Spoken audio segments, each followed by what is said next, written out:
Hey guys, very warm welcome to my YouTube channel Neha Bangani. मैं आ गई हूँ अपने एक और ब्लॉग के साथ। तो सुबह के बज रहे हैं 9। मैं नहा धो के बिल्कुल तैयार हो गई हूँ। मौसम आप पीछे देख ही रहे हो कि बहुत बादल वाला हो रहा है, बारिश कभी भी हो सकती है। आज मैं जा रही हूँ देहरादून। पैकिंग मैंने अपनी कल कर ली थी। मेरे साथ जा रही हैं साथ में दीदी, और अभी कंफर्म नहीं है दोनों हम एक ही गाड़ी में जाएंगे या अलग अलग गाड़ी में जाएंगे। तो चलते हैं, रेडी हो जाते हैं और नाश्ता करते हैं, थोड़ी साफ़ सफाई कर लेते हैं क्योंकि मेरे हस्बैंड यहाँ पे हैं। उसके बाद मैं चली जाऊँगी तो साफ़ सफाई का कुछ पता नहीं है होगी कि नहीं होगी। और दीदी को आने में अभी टाइम है, दीदी गांव में है। तो चलिए थोड़ी देर में मिलते हैं आपसे रेडी होकर। ये देखो 3 बैग मेरे हैं, एक दीदी का है। मैं पूरे 3-4 महीने बाद वापस देहरादून जा रही हूँ, वो भी अकेले। इनकी ड्यूटी है। देखिए अभी ये सो रहे हैं, अब फटाफट से उठेंगे। तब तक दीदी तैयार हो रही है। उठ के ये अपनी एक्सरसाइज करेंगे और मैं अपने हॉस्पिटल के डॉक्यूमेंट्स कलेक्ट कर रही हूँ। सब इधर उधर हो गए हैं और बस तो चलते हैं। मैंने तो ब्रेकफास्ट नहीं किया, मेरा बिल्कुल मन नहीं था। मंजीत हमें मार्केट तक ड्रॉप करेंगे, वहाँ से मैं और दीदी जाएंगे अलग अलग गाड़ियों में, क्योंकि दीदी के साथ दीदी का बेटा भी है छोटू सा।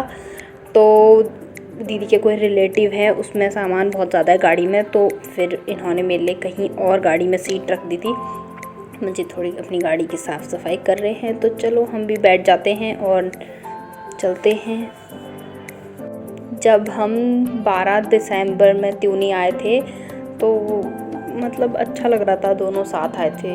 जाने के टाइम पे मैं अकेले जा रही हूँ क्योंकि अभी इनकी ड्यूटी का कोई पता नहीं है, और मेरी जेठानी भी यहाँ पर नहीं है, मौली भी नहीं है, और हमने छोटी बेबी का नाम भी रख लिया है। हमने उसका नाम रखा है मनस्वी उर्फ मान्या। तो बुरा भी लग रहा है कोई मिला नहीं चाहते हुए। तो अब मैं देहरादून के लिए निकल गई हूँ, दीदी तो दूसरी गाड़ी में आएंगी।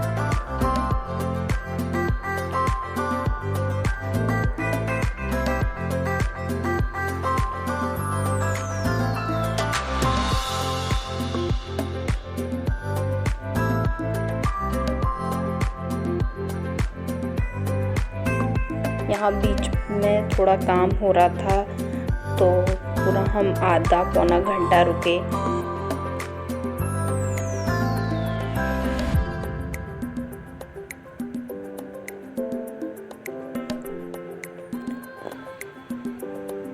ये सामने अभी जो गाड़ी गई है इस रूट में, ये जाती है हिमाचल के लिए। अब हम पहुंच गए हैं क्वाणू। यहाँ सबने खाना खाया, मुझे बाहर का खाना मना है इसलिए मैंने थोड़े से अंगूर खाए। और ये है हमारी अद्दू रानी जो हमारे साथ साथ ट्रैवल कर रही हैं। तो चलते हैं अब देहरादून की ओर। अब हम पहुंच गए हैं विकास नगर और बहुत ज़्यादा थकान भी हो गई है, लेकिन अभी देहरादून बाकी है।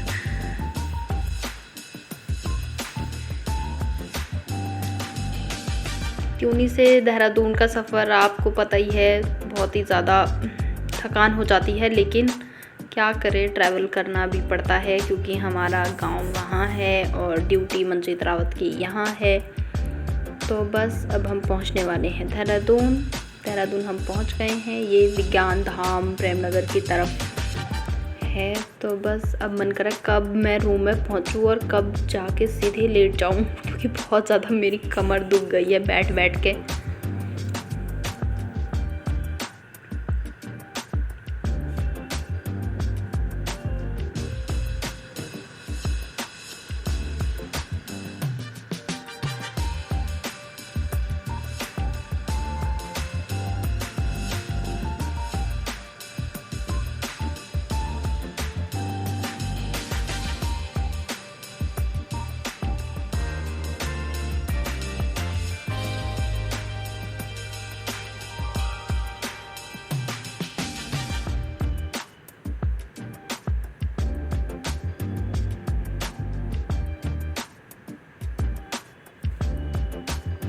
सबको ड्रॉप करते करते अब मेरी बारी है, मुझे भी ड्रॉप कर दिया है।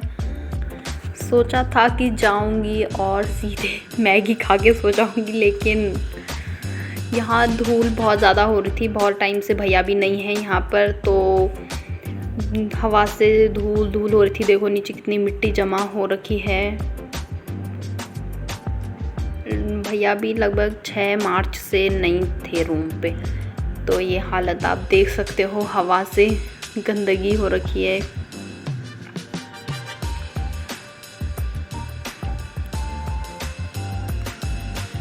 रूम की हालत आप देख सकते हो, बहुत ही ज़्यादा। ये 2 मैगी रखी की रखी रह गई मैंने।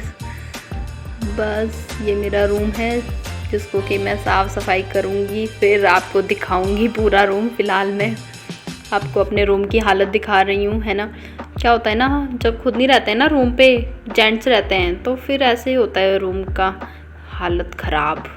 मंजीत भी थे बीच में, जब मैं गांव गई थी 1-1.5 हफ्ते के लिए, तो इन्होंने तो और ज़्यादा बुरा हाल किया था रूम का। उस टाइम मैंने ब्लॉगिंग स्टार्ट नहीं की थी। अगर मैं करती 1-2 क्लिप उस टाइम की मैं आपको दिखाती। देखो अंदर वाला रूम बिल्कुल साफ़ है यहाँ पर, क्योंकि यहाँ कोई नहीं, हमारी एनिवर्सरी की डेकोरेशन थी जो कि हमने नहीं हटाई।